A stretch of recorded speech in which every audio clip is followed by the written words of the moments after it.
આપણે ચરિત્ર લેવાનું છે આજે તત્વ વેતાચાર્યજી. આ તત્વ વેતાચાર્યજી નું બીજું નામ હતું ટીકમદાસજી.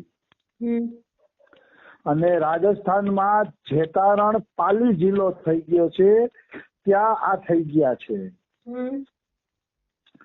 સંવંત 1560 આસો મહિનાની શુક્લા ચતુર્દશીના દિવસે ટીકમદાસજીનો જન્મ થયો. ટીકમદાસજીનું ગામ હતું જૈતારણ. માતાનું નામ હતું ભગતા મહારાજ અને પત્નીનું નામ હતું લાલીબાઈ. તો આ માતા પિતા ભગતા મહારાજ અને માતા પિતા ખુશીના ફૂલા નહોતા સમાતા કે અમારા ઘરે દીકરાનો જન્મ થયો. અતિશય પ્રસન્ન હતા બે પતિ પત્ની. પણ એ પ્રસન્નતામાં થોડુંક દુઃખ ભરેલું હતું. આપણે એમ થાય કે દીકરાનો જન્મ થયો છે અને એ દીકરાના જન્મમાં વળી થોડુંક દુઃખ શા માટે? તો કે દુઃખ એ વાતનું હતું કે ટીકમદાસ જયારે ગર્ભમાં હતા, માતાના ગર્ભમાં, ત્યારે એક મહાત્મા ઘૂમતા ફરતા ફરતા ટીકમદાસના ઘરે આવ્યા હતા. અને એ મહાત્માએ એમ કીધું હતું કે મૈયા, તારી અંદર જે છોકરું છે ને એ કે બહુ દિવ્ય છે, એ કે સાધુ બનશે, એ સાધુ બની જશે, દિવ્ય છોકરું છે. એટલે ટીકમદાસના માતા પિતા ચિંતામાં રહેતા હતા કે દીકરો ક્યાંક મોટો થઈને મહાત્માનો બની જાય, કારણ કે આવો દેખાવડો સુંદર છોકરો અચાનક સાધુ બની જાય તો માતા પિતાને દુઃખ તો થવાનું છે. એટલે એ ચિંતા કરતા હતા કે અમારો દીકરો છે ને એ સાધુ નો થઈ જાય. અને ભગવાનની લીલા જુઓ, ભગવાનની લીલા એવી છે કે જેમ જેમ બાળક ટીકમદાસ મોટા થતા ગયા ને એમ એમ એનો સાધુપણામાં રુચિ વધતી ગઈ, સંતપણામાં એની રુચિ વધતી ગઈ ટીકમદાસજી. એટલે તો માતા પિતાની ચિંતા વધુ વધી ગઈ કે આ તો જેમ સંત કહે છે એમ જ આ સંત જેવો બનતો જાય છે, આ આપણા હાથમાં નહીં રહીએ. માતા પિતાની ચિંતા વધતી ગઈ. એવામાં રાતે પિતાજી અને ટીકમદાસ બે જણા ભેગા સુવે. તો ટીકમદાસ ને પિતાજી ભેગા સુવે ને એટલે ટીકમદાસજી પિતાજીને અલગ અલગ પ્રશ્ન પૂછે કે પિતાજી ભગવાન ક્યાં રહે છે? પિતાજી ભગવાન કેવા છે? પિતાજી ભગવાન આપણે દેખાતા કેમ નથી? પિતાજી આપણે ભગવાનને બોલાવીએ છીએ તો ભગવાન આપણું કેમ સાંભળતા નથી? પિતાજી માણસ શા માટે મરે છે? પિતાજી માણસ મરીને ક્યાં જાય છે? ભગવાનના દર્શન થાય કે ન થાય? મને થાય કે નહીં? આવા પ્રશ્ન પૂછે એક પછી એક. અનેકો પ્રશ્ન પૂછી અને પિતાજીને હેરાન કરે. અને આવા તો બધા ગૂઢ પ્રશ્નનો જવાબ કોણ આપી શકે એમ? તો પિતાજી કંટાળી જાય કે હો આ છોકરો તો બહુ પૂછપરછ કરી રાખે છે. એટલે પિતાજી કંટાળીને એમ કે બેટા હવે સુઈ જાય કે. તો ટીકમજી બોલતા, ટીકમદાસજી એમ કહેતા, પિતાજી તમે કહો છો ને કે બધાય કામ ભગવાન જ કરે છે, તો અત્યારે મને નીંદર નથી આવતી એટલે મારે હુવું નથી, કારણ કે ભગવાન જ મને હુવડાવતા નથી, તો પછી તમે મને શું કામ સુવડાવો છો? એટલે પિતાજીને ગુસ્સો આવી જતો.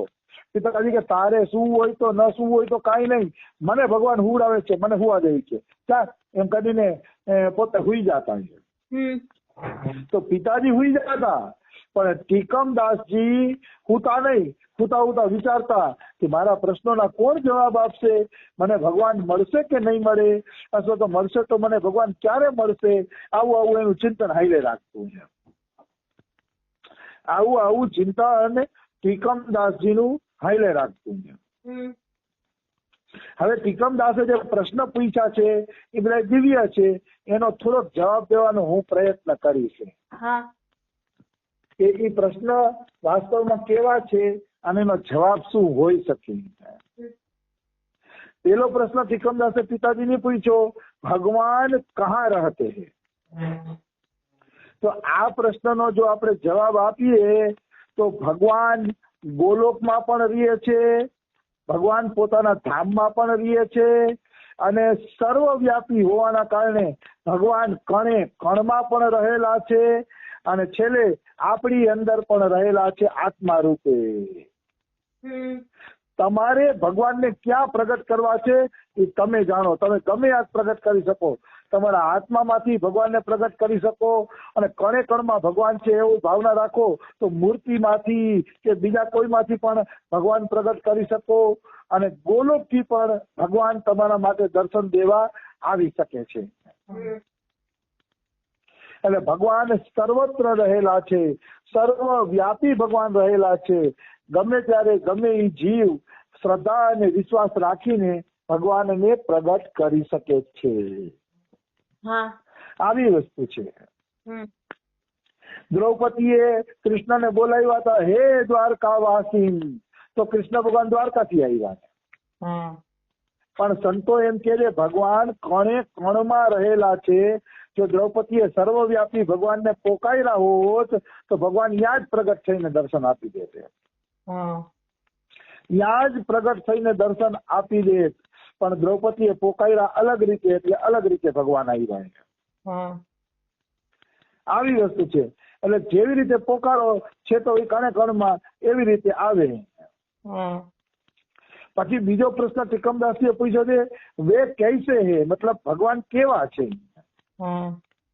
તો ભગવાન છે સચ્ચિદાનંદ સ્વરૂપ.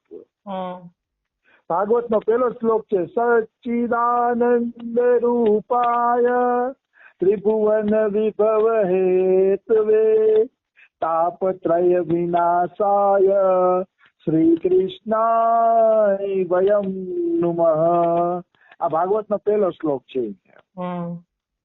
એમાં કીધું છે ભગવાન કેવા છે? સચ્ચિદાનંદ રૂપાય. સચ્ચિદાનંદ સ્વરૂપ છે. સત, ચિત અને આનંદ જ ભગવાનનું સ્વરૂપ છે. તો કઈ સચ્ચિદાનંદ સ્વરૂપ દેખાય છે? તો કે હા, શ્રી કૃષ્ણાય વયમ નમઃ. એ સચ્ચિદાનંદ સ્વરૂપ ભગવાન શ્રી કૃષ્ણને હું નમન કરું છું. મતલબ કૃષ્ણ ઈ જ સચ્ચિદાનંદ સ્વરૂપ ભગવાન છે. સચ્ચિદાનંદ સ્વરૂપ ભગવાન ઈ જ સાક્ષાત કૃષ્ણ છે. કૃષ્ણ અને સચ્ચિદાનંદ અલગ અલગ નથી, એક જ છે. એટલે ભગવાન ક્યાં રહે છે? ક્યાં રહે છે તો આવ્યું કેવા છે? તો કે સચ્ચિદાનંદ સ્વરૂપ છે. એનું આપણું હાડકા ચામડા જેવું શરીર નથી. એનું શરીર કેવું છે? વીજળીના બલ્બ જેવું. વીજળી કેમ આમ નીકળે પણ આપણે વીજળીને પકડી ન શકીએ. એનો પ્રકાશ જોઈ શકીએ વીજળીનો, પણ એ પ્રકાશને પકડી ન શકીએ.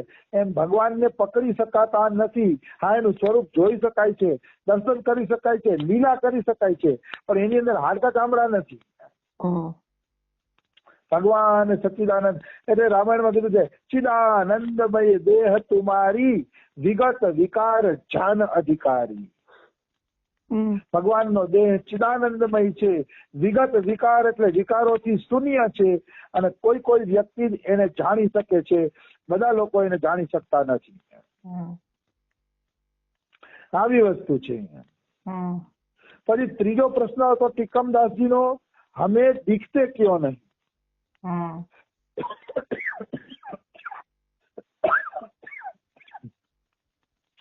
તો કે ભગવાન આપણે એટલે નથી દેખાતા કારણ કે આપણી માયાની અંદર દ્રષ્ટિ છે.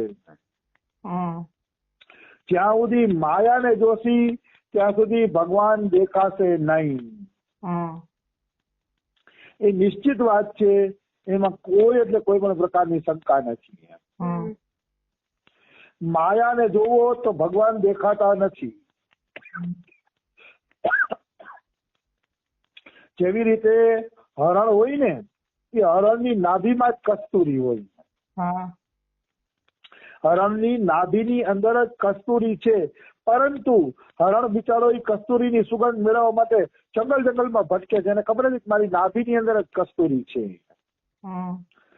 એવી જ રીતે ભગવાન પ્રત્યેક મનુષ્યની અંદર જ છે, પણ એ દેખાતા એટલે નથી કારણ કે આપણી બાહ્ય માયા તરફ દ્રષ્ટિ છે. બાહ્ય માયા તરફ દ્રષ્ટિ હોય તો આપણે અંદરની વસ્તુને જોઈ શકતા નથી. આ તો એના જેવું છે કે આપણા જ ગળામાં હાર પહેર્યો હોય અને આપણે એ હારને બારે ગોતીએ. એના જેવી આપણી માયામય દ્રષ્ટિ છે. એટલે માયા હટશે નહીં ત્યાં સુધી ભગવાન દેખાશે નહીં. આ ટીકમજીના પ્રશ્નનો જવાબ છે. પછી કહે છે હમ ઉन्हें बुलाते हैं तो सुनते क्यों नहीं. એનો જવાબ તો સ્પષ્ટ જ છે કે कौन कहते हैं राम आते नहीं तुम द्रौपदी की तरह बुलाते नहीं. कौन कहते हैं राम खाते नहीं तुम सबरी की तरह खिलाते नहीं. ચોખ્ખો જવાબ છે ભગવાન અવશ્ય સાંભળે છે, અવશ્ય સાંભળે છે, પણ તમારો પોકાર સબરી અને દ્રૌપદી જેવો હોવો જોઈએ. જ્યાં સુધી એ પોકાર તીવ્ર નહીં બને, એવડો નહીં બને, ત્યાં સુધી શું રહેશે? ત્યાં સુધી ભગવાન સાંભળશે ખરા, પણ તમને અનુભવ નહીં કરાવે કે હું સાંભળું છું.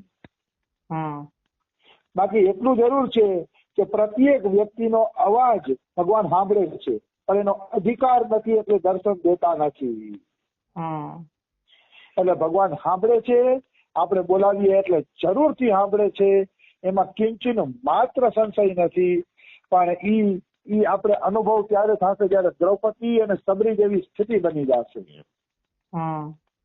એના જેવી સ્થિતિ નહીં બને ત્યાં સુધી આપણે ભગવાનને બોલાવશી પણ ભગવાન અનુભવ નહીં કરાવે જો હું તારું સાંભળું છું. અનુભવ નહીં કરાવે. એ અનુભવ માટે બહુ સમય લાગે છે, એના માટે બહુ ઊંચી સ્થિતિની જરૂર પડે છે. આવી વસ્તુ છે. પછીનો પ્રશ્ન છે તિકમદાસજીનો, આદમી મરતા ક્યો હે. મારા મરે છે શું કામ? તો કે એમાં તો ભાઈ ચોખ્ખી વાત છે કે આ પંચભૂતનું શરીર બનવાનું ને બગડવાનું છે એટલે મારા મરે છે. તમે મકાન બનાવો છો તો 100 વર્ષે મકાન ખખડી જાય છે અને એને પાછું બનાવવું પડે છે.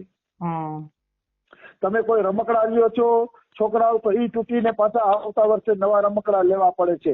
ઘર વખરીની કોઈ વસ્તુ વસાવો છો તો એ તૂટી ફૂટી જાય તો નવી લેવી પડે છે. સંસારનો નિયમ જ છે કે પંચભૂતમાંથી બનેલી બધી વસ્તુ એકથી નષ્ટ થઈ જશે.